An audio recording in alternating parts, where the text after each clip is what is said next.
comes to threats to your jobs, I just want you to know you have a governor who has your back and will be fighting for your jobs every single day. The Texas oil industry will be protected. That's the message from Governor Greg Abbott today.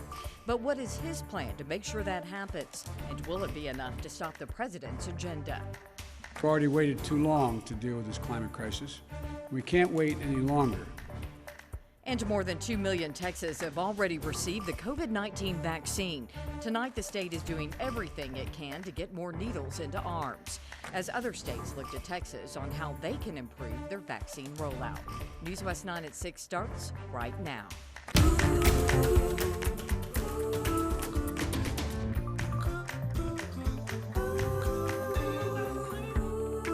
I've got your back. That's the message from Governor Greg Abbott to the oil and gas industry today. That's our top story tonight. Hello, everyone. I'm Crystal Cruz.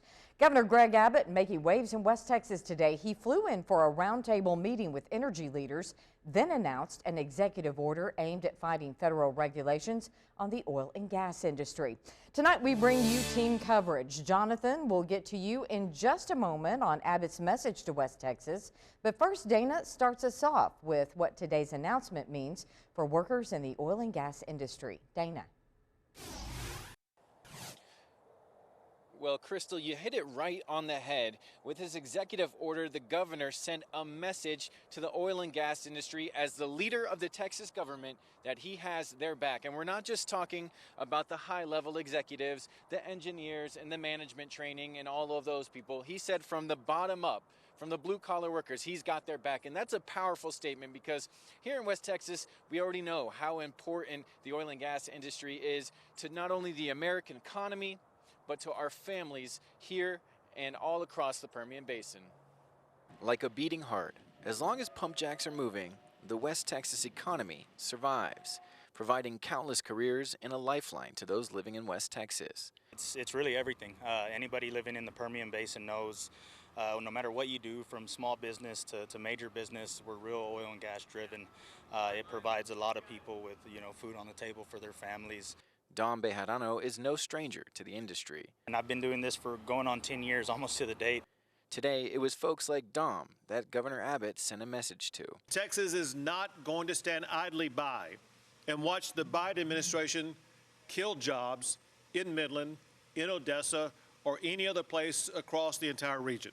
Those in the energy industry have become hardened to the booms and bust of industry, but having a political figure in your corner still means a lot. Anytime you get support from someone like that in that seat, it is very important for us out here in the Permian Basin.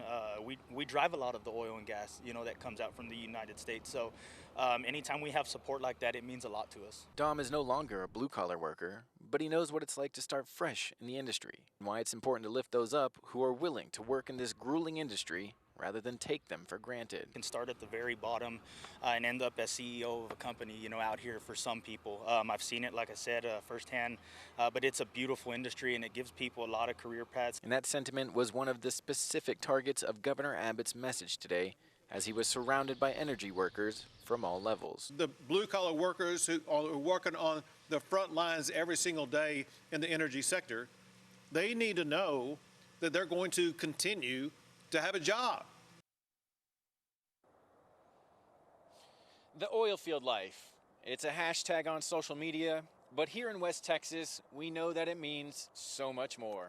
Reporting in Odessa, Dana Morris, News West 9. Back to you. Job loss is the #1 concern here, and here's a real eye-opener on how many people have lost work. These are the latest unemployment numbers from the state. In December, Midland had an 8% unemployment rate. Compared to December of 2019, well, it was just 2%. Over in Odessa in December, the unemployment rate was 11.5%. In December of 2019, that number was just 2.9%. Odessa, by the way, had the second highest unemployment rate in the state in December, and both Midland and Odessa were above the state average of 7.2% in December. Governor Abbott says he's not only fighting for the workers in the oil and gas industry out here in West Texas, but the industry as a whole. Jonathan Plazik is live to tell us what Abbott's new executive order means for the oil and gas industry. Jonathan. Good evening, Crystal. This executive order shows that despite President Biden's announcement of a moratorium on new oil and gas drilling on federal lands, Texas isn't about ready to back down. In fact, Governor Abbott plans on fighting back, which is exactly what he did today in signing a new executive order that will challenge any federal action that threatens the strength and vitality of the oil industry. Abbott also is not supportive of Biden's Green New Deal policy, and there have been concerns that legislation could be brought up at the state level along those lines in terms of Green New Deal policies. Abbott was very clear in how he would respond to such policies. And I made clear to him, I'll tell you what I told them. I said, if anybody passes a Green New Deal type policy in Texas, it will be met with a governor's veto and not become law in our state.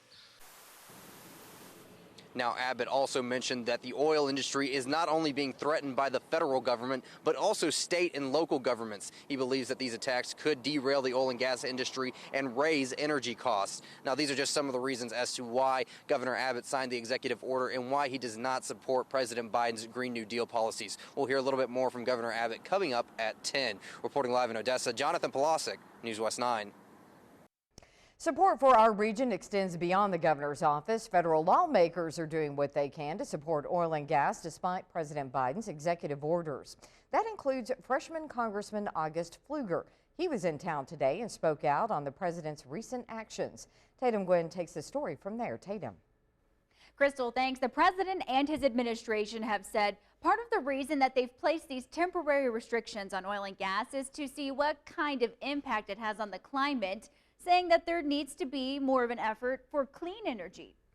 Even so, and in Congressman Fluger's words, he says it's just bad policy. And at the end of the day, it only hurts Americans, especially Texans.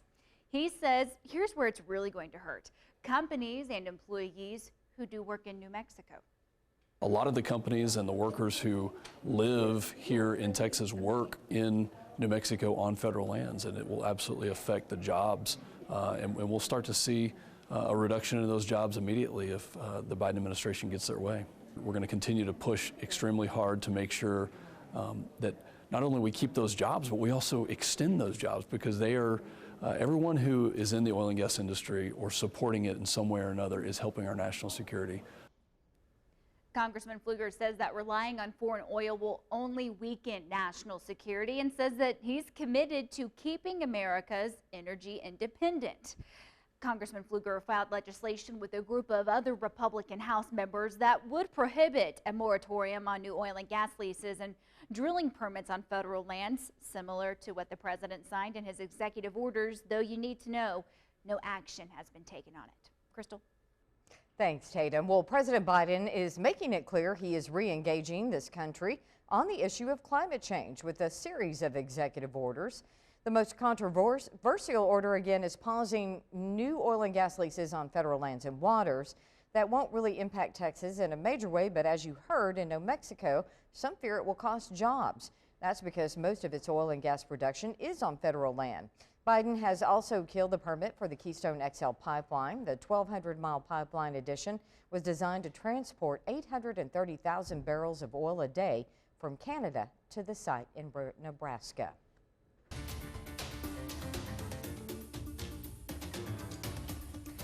A milestone, that's what Governor Greg Abbott is calling it. The Lone Star State making strides in the fight against the pandemic. Victor Lopez joins us with more on what this milestone is. Victor.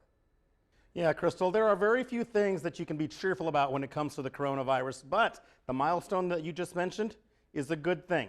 Today, Texas set a record for the number of COVID vaccines given in one single day, 133,459. With that, now more than 2 million Texans have received a vaccine. Now, good news on allocations, too. Deliveries scheduled for next week will come with a one-time boost. That means more vaccines than before, and that is thanks to more releases from President Biden. The new administration's COVID plan actually means good things for Texas.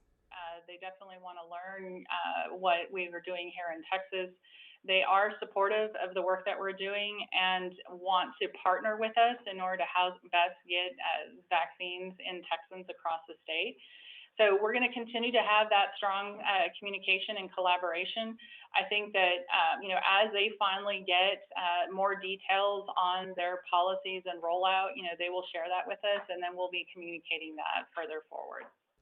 The Department of State Health Services did announce that they will not be opening any new vaccine hubs next week. They're actually waiting to assess the quantity of the vaccine that the state will continue to get. But DSHS did add that they decided to prioritize vaccine hubs because of the increase in the demand for the vaccine. That happened once they started the 1B phase. It was a way for them to actually afford to do big numbers at strategic locations all across the state. Crystal? Thanks, Victor. Well, more and more people are getting their COVID-19 shots at our mass vaccination hubs here. Medical Center Hospital has given out more than 8,400 vaccines since they opened at Ratliff Stadium on Sunday. They were originally scheduled to be open through Friday, but today was their last day this week. The vaccine drive-through for Friday is canceled because they used up all their doses today. Midland Memorial is also open and vaccinating people by appointment at the Midland Horseshoe. They're also vaccinating about 1,000 people per day. The third hub doing mass vaccination in our area is in Pecos. Today they started administering second doses for people who got the shot on December 31st. All people had to do was show up with their vaccination card and a form of ID when they got their second dose. Seems to be going well there too. The Reeves County Hospital District posting these pictures from the Civic Center to Facebook, showing some people getting their shots. They are also giving out first doses, but you need to pre-register for that. If you need information on how to get the vaccine, go to our website, newswest9.com, and click on the vaccine tab. You can also send us a text message. Just send that text message to 567-9991. And in the message area, just type the word register, hit send. We'll send you a text message back with a link you can click on to get that vaccine information. Well, one of our local state representatives making a bold statement today, throwing his full support behind a bill to prohibit abortions in Texas. And it doesn't happen often, but when it does, it's a process. Find out how repairs are going over at the National Weather Service coming up.